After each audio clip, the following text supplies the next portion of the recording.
வணக்கம். இன்னொரு ஞாயிற்றுக்கிழமையில சந்திக்கிறோம். எல்லாரும் நலமா இருப்பீங்கன்னு நம்புறேன். இந்த வாரம் நாம் பார்க்கக்கூடிய ஒரு சைக்காலஜிக்கல் கண்டிஷன் வந்து ஸ்ட்ரெஸ். ஸ்ட்ரெஸ்லேருந்து ஆரம்பிப்போம். ஏன்னா, இது வந்து அது நான் போன வாரமே சொன்ன மாதிரி, எந்த ஆண், பெண் பேதமின்றி பெரியவர்கள், சின்னவங்கங்கிறதெல்லாம் இல்லாம எல்லாருமே இப்ப யூஸ் பண்ணக்கூடிய ஒரு வார்த்தை ஸ்ட்ரெஸ். சரி, ஸ்ட்ரெஸ்னா என்ன? ஒரு சின்ன இன்சிடென்ட் சொல்றேன். ஒரு உதாரணத்துக்கு. இப்ப நாளைக்கு ஆஃபீஸ்ல ஒரு ப்ராஜெக்ட் சப்மிட் பண்ணணும். இப்ப நீங்க அத பண்ணல. ஏதோ சில காரணங்களால தள்ளி போயிட்டே இருக்கு. ஆனா, நாளைக்கு அந்த ப்ராஜெக்ட் வந்து சப்மிட் பண்ணி ஆகணும். உங்களுக்கு ப்ரெசன்டேஷன் நாளைக்கு இருக்கு. ஸோ, அந்த லாஸ்ட் மினிட்ல உங்களுக்கு எப்படி இருக்கும்? மனசு வந்து ரொம்ப படபடன்னு அடிச்சுக்கும். ரொம்ப பிபி எகிறிடும் இல்லையா? நிஜமா அவ்ளோ ப்ரெஷர் நமக்கு ஏத்துற மாரி ஒரு விஷயம் நடந்ததுன்னா, பிபி இதுவாகும். சில சமயம் தலைவலி வரும். ஒரு மாரி அப்படியே தலை சுத்துற மாதிரி இருக்கும். ஒரு ஒரு மாரி படபடப்பாவே இருப்போம் நம்ம. இல்லையா? ரெஸ்ட்லெஸ்ஸா இருப்போம். ஸோ, அந்த மாரி ஒரு சிச்சுவேஷன் வந்து ஸ்ட்ரெஸ். இது எப்ப நடக்குது அப்படின்னு சொன்னா, ரொம்ப அந்த மாரி ஒரு சேலஞ்சிங்கான சிச்சுவேஷன் நமக்கு வரும்பொழுது. நமக்கு இது வந்து இந்த மாதிரி ஏற்கனவே பிளான் பண்ண வேலைய நம்ம கரெக்ட்டா பண்ணல, அந்த லாஸ்ட் மினிட் வரைக்கும் வச்சுட்டோம்னாலும் வரும். இல்ல திடீர்னு நம்ம எதிர்பார்க்காம சில சிச்சுவேஷன் அந்த மாரி நமக்கு வரும். சடனா அப்படி நடக்கும். நம்ம வந்து அன்னைக்கு நாள் நார்மலா போகும்னு நெனைப்போம். நம்ம எதிர்பார்க்காம சில விஷயங்கள் நடக்கும். அதுலயும் நம்ம ஸ்ட்ரெஸ் ஆவோம். இது வந்து தவிர்க்க முடியாதது. எல்லா நாளும் நாம் பிளான் பண்ணபடியே நடக்காது. ஆனா, இந்த ஸ்ட்ரெஸ்னால நெறைய இந்த ஷார்ட் டெர்ம் ஸ்ட்ரெஸ்ன்னு சொல்லுவோம். ஏதோ கொஞ்ச நேரத்துக்கு வருது. நம்ம அத ரெடி பண்ணிட்டோம் அந்த ப்ராஜெக்ட்டுக்குன்னா, அதுக்கப்புறம் அந்த ஸ்ட்ரெஸ் முடிஞ்சிரும். அந்த ஷார்ட் டெர்ம் ஸ்ட்ரெஸ் கூட பரவால்ல.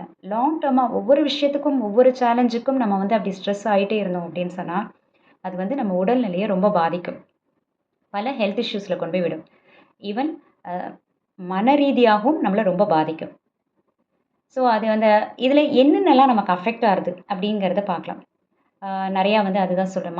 ஒரு மாரி ஒரு டிஸினஸ் சொல்லுவோம்.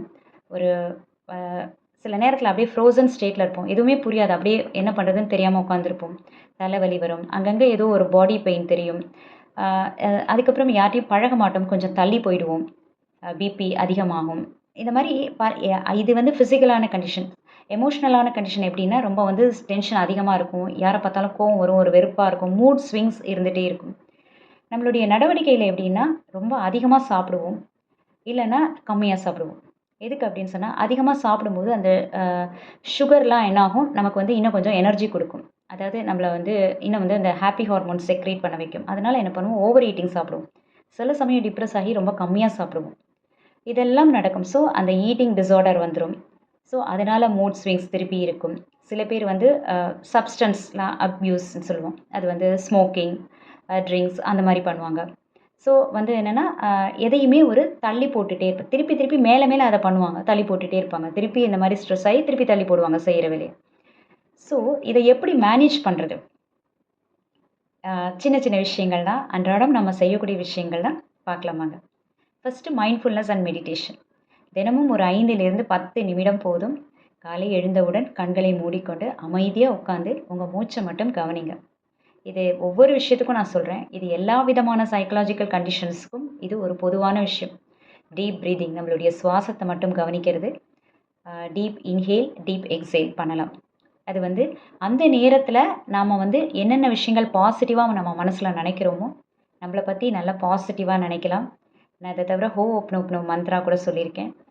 இது மாரி நெறைய விஷயங்கள் அந்த நேரத்தில அந்த பிரீதிங்லயே பண்ணலாம். கண்ண மூடிட்டு பண்ணலாம். ஒண்ணுமே பண்ண முடியலன்னா கண்ண மூடிட்டு ஜஸ்ட் ஒரு keep a smile on your face. நல்லா கொஞ்சம் ஒரு புன்சிரிப்போட பண்ணுங்க எது பண்ணாலும். ஸோ ரொம்ப மனசு வந்து ரொம்ப அமைதியா இருக்கும். ஸோ அன்னி ஃபுல்லா அந்த எழுந்தவுடன் அந்த 1 ஹவர்ல வந்து நம்ம மூட் எப்படி இருக்கோ, அன்னி ஃபுல்லா அது வந்து கேரி ஃபார்வர்ட் ஆகும். ஸோ மார்னிங் அந்த ஒரு 10 நிமிஷம் நீங்க வந்து ஒரு டீப் மெடிடேஷனோ, இல்ல ஒரு யோகா ஏதோ ஒண்ணு நீங்க பண்ணும்பொழுது, அன்றைய தினம் ஃபுல்லாவே எவ்வளோ ஸ்ட்ரெஸ்ஃபுல்லான விஷயங்கள் நடந்தாலும் உங்களால சமாளிக்க முடியும். அத தவிர பிசிக்கல் ஆக்டிவிட்டில அண்ட் அண்ட் டெய்லியே கொஞ்சம் பிசிக்கல் ஆக்டிவிட்டி நீங்க பண்ணலாம். வாக்கிங், ஜாகிங் எது வேணாலும் சிம்பிளான ஆக்டிவிட்டீஸ் போதும். கன்டினியூஸா வந்து ஒரு 1 ஹவர் உட்காந்து ஒரு ஒரு சிஸ்டம் முன்னாடி உட்காந்துருக்கீங்கன்னா, போய் ஒரு ஒரு ஒரு ரவுண்ட் வாக் போயிட்டு வாங்க. ஜஸ்ட் ஏந்து போயிட்டு வாங்க. போய் தண்ணி குடிச்சிட்டு வாங்க. இல்ல ஒரு ரவுண்ட் சும்மா போயிட்டு வாங்க. நம்ம வந்து அப்படியே ஒரே இடத்துல உட்காந்துட்டு எப்பவும் ஸ்க்ரீன் டைம்லேயே நம்ம ஸ்பெண்ட் பண்ணுறது கூட சில சமயம் ரொம்ப ஸ்ட்ரெஸ்ஃபுல்லாக இருக்கும். அதுவும் நம்மள அறியாமல் ஸ்ட்ரெஸ்ஸை அதிகமாக்கும். ஸோ அதுக்கு நடுவில் என்ன பண்ணலாம், மைக்ரோ எனர்ஜி பிரேக்ஸ்னு சொல்லுவோம். இந்த மாதிரி சிஸ்டம்லேயே உட்காந்து ஒர்க் பண்ணுறவங்களுக்கு கூட இதே மாதிரி எங்கேயுமே எழுந்திருக்க முடியலையா, தான் சேர்லேயே இப்படி உட்காந்துட்டு ரிலாக்ஸ்டாக உட்காந்துட்டு கை காலெல்லாம் நல்லா ரிலாக்ஸ்டாக வச்சுக்கணும். வச்சுட்டு கண்ணை மூடிட்டு just take deep breaths, keep smiling. இல்லை ஒரு 5 to 10 மினிட்ஸ் உங்களுக்கு பிடிச்ச பாட்டு ஏதோ கேட்கலாம். இல்லை ஒரு ஃப்ரெண்டை கால் பண்ணி பேசலாம். ஏதோ ஒன்று உங்கள் வீட்டுக்கு போய் கால் பண்ணி பேசலாம். யாருக்கும் அதாவது அந்த ஒரு 5 to 10 மினிட்ஸ் வந்து ஒரு பிரேக் கிடைக்கிறது வந்து உங்களுக்கு நிறையா எனர்ஜி கொடுக்கும். உங்களுக்கு பிடிச்ச விஷயங்கள் நீங்கள் பண்ணலாம். அதே மாதிரி இது இதெல்லாம் ஸ்ட்ரெஸ் அன்னைக்கு ஆகாமல் இருக்கிறதுக்கு பார்த்துக்கிறதுக்கான விஷயங்கள். நான் முதல்ல ஒரு எக்ஸாம்பிள் சொன்னேன். நாளைக்கு ஒரு ப்ராஜெக்ட்னா அது வந்து இன்னி வரைக்கும் நம்ம சரியாக பண்ணல, லாஸ்ட் மினிட்ல பண்ணுறோம். நாளைக்கு ஒரு எக்ஸாம்னா பசங்க இன்றைக்கி உட்காந்து படிப்பாங்க, அந்த மாதிரிலாம் இருக்கும். ஸோ அந்த லாஸ்ட் மினிட்ல பண்ணுறத நம்ம ஸ்டாப் பண்ணாலே ஸ்ட்ரெஸ் வந்து நிறையா குறையும். எதையுமே பிளான் பண்ணணும். ஒரு பிளானர் வச்சு நம்ம வந்து 1 வீக் டைம் இருந்தால் கூட டெய்லி ஒரு 1 hour 2 hours இதுக்கு ஸ்பெண்ட் பண்ணோன்னா கிராஜுவலாக அது பண்ணிட்டு வருவோம். கரெக்டாக அந்த டைமில் நம்மளால் முடிக்க முடியும். ஸோ அந்த மாதிரி டைம் மேனேஜ்மெண்ட் ரொம்ப முக்கியம். அந்த மாதிரி நம்ம ஒரு கோல்ஸ் செட் பண்ணிக்கணும். இன்றைக்கி இந்த வேலையை இதை முடிக்கணும், இன்றைக்கி இதை முடிக்கணும். ஸோ அந்த பிளான் பண்ணுறது ரொம்ப முக்கியம். இது நம்மளை வந்து ரொம்ப ரிலாக்ஸ்டாக வச்சுக்கும். அப்புறம் ஹெல்த்தியான லைஃப் ஸ்டைல். சாப்பாடு விஷயத்துலையும் ரொம்ப பேலன்ஸ்டாக சாப்பிடணும். நிறைய காய்கறிகள், பழங்கள், அந்த ப்ராசஸ்டு சுகரெல்லாம் ரொம்ப கம்மி பண்ணால் ரொம்ப நல்லது. காஃபி, டீ எல்லாம் ரொம்ப குறைச்சா நல்லது. சாப்பிடாம இருந்தால் நல்லது. பட் முடியல அப்படிங்கிறவங்க ரொம்ப சில பேர் ஒரு நாளைக்கு 3 தடவை 4 தடவைலாம் சாப்பிட்றதுல குறைக்கலாம். ஸோ அதெல்லாம் குறைச்சிட்டு வந்தோம்னாலே நம்மளுடைய ஹெல்த் வந்து ரொம்ப நல்லாயிருக்கும். அதாவது எப்போவுமே emotional wellness and physical health ரெண்டும் இன்டர் ரிலேட்டட். ஏன்னா மனசு சரியில்லைன்னா ஆட்டோமேட்டிக்காக உடம்பு வந்து ஒரு மாதிரி ஒரு எனர்ஜெட்டிக்காக இருக்காது, ஒரு மாதிரி டல் ஆகிடும். அது வைஸ் வர்ஸா. எனர்ஜி இல்லை, உடம்பு வந்து டல்லாக இருந்தாலும் மைண்ட் எவ்வளோ தான் ஆக்டிவாக இருந்தாலும் தளர்ந்து மனசும் வந்து சோர்ந்து போயிடும். ஸோ ரெண்டையும் பார்த்துக்க வேண்டியது நம்மளுடைய கடமை. அதே மாதிரி டெய்லி ஒரு 7லேருந்து 8 மணி நேரமாவது தூக்கம் அவசியம். தூங்குவதற்கு முன்னாடி ஒரு 1 hour அந்த ஸ்க்ரீன் டைமெல்லாம் எடுத்துருங்க. சில பேருக்கு அலுவல் காரணமாக அந்த கடைசி வரைக்கும் மெயில் அனுப்பிச்சிட்டு தான் தூங்குவாங்க. அந்த மாதிரி இருக்காங்க எல்லோரும். ஆனால் அப்படி இருந்தீங்கன்னா தூங்குறதுக்கு முன்னாடி இதே மாதிரி ஒரு 3 times கண்ணை மூடிட்டு ஒரு டீப் பிரெத் எடுத்துட்டு டீப் இன்ஹேல் டீப் எக்ஸேல் பண்ணிவிட்டு தூங்குங்க. வேறு ஒன்றுமே பண்ண வேண்டாம். ஸோ உங்கள் மைண்ட் வந்து ரொம்ப காம் ஆகும். அதே மாதிரி மனசு வந்து இன்னும் ஆரோக்கியமாக இருக்கணும் அப்படின்னு சொன்னால் ஜேர்னலிங் ரொம்ப நல்ல விஷயம். நிறைய பேருக்கு வந்து இன்னும் ஜேர்னலிங் வந்து அவ்வளோ அது என்ன ஒரு பெரிய விஷயம், என்ன ஒரு டைரி எழுதுகிற மாதிரி தானே அப்படின்னு நினச்சிக்கிறோம். நம்ம வந்து எல்லாத்தையுமே ஜேர்னலிங் பண்ணலாம். இப்போ நைட்டு தூங்க போகிறதுக்கு முன்னாடி கூட இன்றைக்கி மார்னிங்லேருந்து என்ன நடந்துச்சு, நீங்கள் எழுந்திருந்ததுலேருந்து என்னென்னலாம் நடந்தது, நீங்கள் ஒவ்வொரு சிச்சுவேஷனுக்கும் எப்படி ரெஸ்பாண்ட் பண்ணீங்க, எவ்வளோ கோவப்பட்டீங்க, எவ்வளோ சந்தோஷப்பட்டீங்க, உங்களோட ஃபீலிங்ஸ், எமோஷன்ஸ் எல்லாத்தையுமே எவ்வளோ டைம் எதுக்கு ஸ்பெண்ட் பண்ணீங்க எல்லாத்தையுமே நீங்கள் ட்ராக் பண்ணி ஜேர்னலிங் பண்ணலாம். எழுதும்போது at the end of the day உங்களுக்கு தெரியும், இது நம்ம தேவையில்லாமல் இவ்வளோ நேரம் வேஸ்ட் பண்ணியிருக்கோம், தேவையில்லாமல் இந்த விஷயத்துக்கு நார்மலாக போயிருக்கலாம், இதுக்கு போய் நம்ம இவ்வளோ சத்தம் போட்டுட்டோம், கத்தியிருக்கோம். ஸோ நம்மளை நாமே கரெக்ட் பண்ணிக்கக்கூடிய ஒரு நல்ல விஷயம். ஸோ அது வந்து நம்மளுடைய emotional wellbeing and physical health ரெண்டுக்குமே ரொம்ப முக்கியம். அந்த ஜேர்னலிங் வந்து நம்மளை நாமளே எப்படி இருக்கோங்கிறத அறிந்து கொள்வதற்கான ஒரு வழி அது. அதே மாதிரி நிறையா கொஞ்சம் ஹாபீஸ் வச்சுக்கோங்க.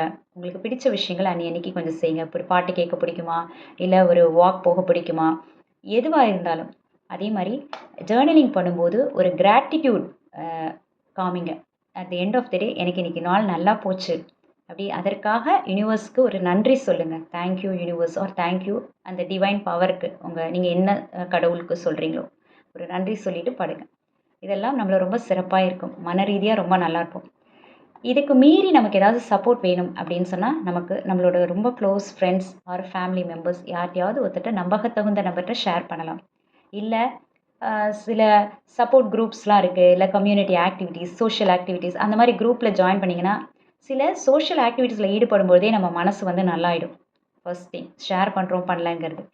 இதெல்லாம் தாண்டி இன்னும் ஸ்ட்ரெஸ்ஃபுல்லாக இருக்குது, என்ன பண்ணாலும் சரியாகலை அப்படின்னா ப்ரொஃபஷ்னல் ஹெல்ப் எடுத்துக்கோங்க. இதுக்கெல்லாம் வந்து யாரும் தயங்க வேண்டாம். இதுக்கு வந்து தெரப்பி செஷன்ஸ் இருக்குது, கோச்சிங் இருக்குது, கவுன்சிலிங் இருக்குது. ஸோ கவுன்சிலிங்கில் வந்து CBT, SCBT, cognitive behaviour therapy and sub cognitive behaviour therapy. இதெல்லாம் எப்படின்னா நம்ம சப்கான்ஷியஸ் மைண்டோட பேசி நல்ல அந்த ரிலீஃப் தெரியும். அதெல்லாம் பண்ணும்பொழுது ரொம்ப நல்லாயிருக்கும். You will feel relaxed. யாரோ ஒரு க்ளோஸ் ஃப்ரெண்டுகிட்ட ஷேர் பண்ண ஒரு ஃபீல் தான் வரும். ஸோ இது எல்லாமே நம்மளுடைய எமோஷ்னல் வெல்னஸ்க்கு தேவையான விஷயங்கள். ஆனால் நம்ம எல்லாருக்கும் தெரிஞ்ச விஷயங்கள் தான், நான் எதுவுமே புதுசாக சொல்லலை. ஆனால் இப்போ இருக்கிற காலகட்டத்தில் ஸ்ட்ரெஸ் ரொம்ப அதிகமாக இருக்குது. அவ்வளோ ஸ்ட்ரெஸ் யாரும் எடுத்துக்க வேண்டாம். ஸ்ட்ரெஸ்ஃபுல்லான சுச்சுவேஷனையும் எப்படி நார்மலுக்கு கொண்டு வரது அப்படிங்கிறதுக்கான வழிமுறைகளை தான் பார்க்குறோம். நன்றி, வணக்கம்.